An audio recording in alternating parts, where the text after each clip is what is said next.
Hello students, तो आज का हमारा टॉपिक है Coulomb's earth pressure theory for cohesionless soil. पिछले लेक्चर के अंदर हमने बात की थी कोहेजिव सॉइल के लिए और आज हम बात करने वाले हैं कोहेजनलेस सॉइल के लिए।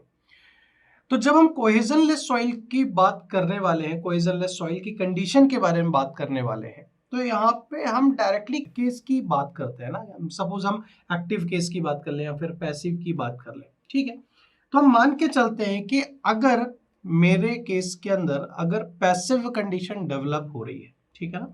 हालांकि ये एजम्पशन हमने पहले पढ़े हुए हैं। मैं ये मान के चल रहा हूं कि अगर मेरे केस के अंदर पैसिव कंडीशन डेवलप हो रही है तो जो आपका फेलियर वेज है वो कैसे मूव करेगा, अपवर्ड मूव करेगा, जो कि आपको यहाँ डायग्राम में देखने को मिल रहा होगा। आपको स्क्रीन में डायग्राम देखने को मिल रहा होगा। एक आप आर देख रहे होंगे और एक पीपी देख रहे होंगे, ठीक है ना। इन दोनों की डायरेक्शन देखिए जो कि अपोज कर रही है मूवमेंट को। अगर मैं रिएक्शन आर की बात करूं तो वो एक्ट कर रही है फाई टू द नॉर्मल और डाउनवर्ड डायरेक्शन में, और वहीं पे जो रिएक्शन प्रेशर है पीपी वो कहां पे एक्ट कर रहा है, एंगल थीटा पे, जो कि नॉर्मल है इन द डाउनवर्ड डायरेक्शन। आप डायग्राम में देख सकते हैं। अगर मुझे कैलकुलेट करना है कूलम्स के थ्योरी के बेसिस पे पैसिव प्रेशर को, तो उसका प्रोसीजर जो है वो बिल्कुल ही सिमिलर है जैसे एक्टिव प्रेशर केस के अंदर था, ठीक है। बट यहाँ पे एक डिफरेंस है।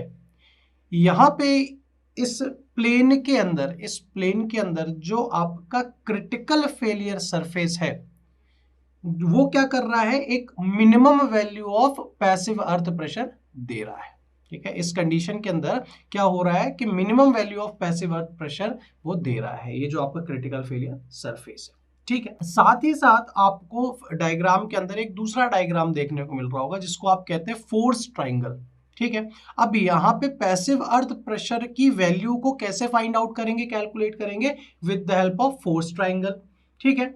और ये मेथड आप क्या करेंगे, रिपीट करेंगे तब तक जब तक आपको एक ट्रायल फेलियर सरफेस के अंदर आपको एक फेलियर प्लेन ना मिल जाए, उस वहां पे जब मिनिमम वैल्यू ना मिल जाए, ठीक है। वो minimum value passive earth pressure की आप कूलम्ब के थ्रू ही लाते हैं। अब वो क्या वैल्यू होती है वो हमें पता है, वही आपका PP is equal to half gamma KP into h square, जो कि आपको स्क्रीन में देखने को मिल रही होगी। वहीं पे KP की अगर मैं बात करूं तो sine square beta minus five upon sine square beta sine beta plus theta in bracket 1 minus under root sine 5 plus theta sine 5 plus i sine beta plus theta sine beta plus i का whole square, ये आप जो कि देख पा रहे हैं, ठीक है। अब यहाँ पे मैंने तो फाइंड आउट कर लिया आपका क्या, पैसिव प्रेशर को फाइंड आउट कर लिया, प्लस हमें ये भी पता है कि ये जो पैसिव अर्थ प्रेशर का रिजल्टेंट लगेगा वो कहाँ पे एक्ट करेगा, रिजल्टेंट जो भी वॉल का बॉटम है उस बॉटम से h/3 डिस्टेंस पे लगेगा। और जाहिर सी बात है कि अगर आपका रिजल्टेंट इंक्लाइन लग रहा है तो ये भी रिजल्टेंट भी आपका क्या लगेगा, थीटा डिग्री पे इंक्लाइन लगेगा। ये जो फ्रिक्शनल एंगल थीटा है वो आपका मेजर्ड कहाँ होगा, नॉर्मल से बिलो मेजर्ड होगा, और ये जो थीटा है वो नेगेटिव कहलाएगा। कब, जबकि आपकी रिटेनिंग वॉल क्या होगी, सॉइल के कंपैरिजन में मूव करेगी अपवर्ड डायरेक्शन में, ठीक है। और यहीं पे जो ये मूवमेंट हुआ थीटा जो आपका नेगेटिव हो रहा है, वहीं पे साथ ही साथ जो आपका नेगेटिव वॉल फ्रिक्शन है वो क्या जनरेट करेगा, एक प्रेशर की वैल्यू को जनरेट करता है, जो कि आपके एक्चुअल में जो आपका वॉल का फ्रिक्शन होना है, जो पॉजिटिव वॉल फ्रिक्शन होता है उसके वैल्यू से थोड़ा सा कम होके आएगी इसकी वैल्यू, जो भी प्रेशर वो जनरेट कर रही है। एक चीज और नोट की गई, ये देखा गया जो आपका वॉल फ्रिक्शन है वो डिक्रीज होता है एक्टिव प्रेशर में, ठीक है। ये चीज भी नोट डाउन की गई। बट क्या हुआ, यहाँ पे पैसिव प्रेशर क्या हो रहा है, इंक्रीज हो रहा है। बट एक्चुअल में तो ऐसा नहीं होना चाहिए, पैसिव प्रेशर के अंदर अपनी वैल्यू कम होनी चाहिए, वो अपन ने अजम्पशन के टाइम पे पढ़ा था। ये जो वॉल का फ्रिक्शन है ये एक बहुत ही बड़ा इन्फ्लुएंस दे रही है, किसको, पैसिव प्रेशर को। अगर मैं एक्टिव प्रेशर के कंपैरिजन में बात करूं तो अगर आपका थीटा एक्सीड हो रहा है 1/3 से, तो जो कूलम्ब का एजम्पशन है प्लेन फेलियर का वो जस्टिफाइड नहीं हो रहा है पैसिव के केस के अंदर।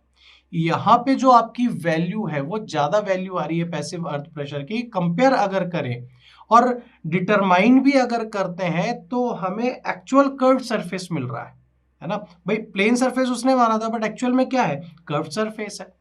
तो जब आपको पैसिव सरफेस की जरूरत पड़ेगी, जब वो रिक्वायर्ड होता है, वो रिक्वायर्ड क्यों भी होता है ये भी जानना जरूरी है।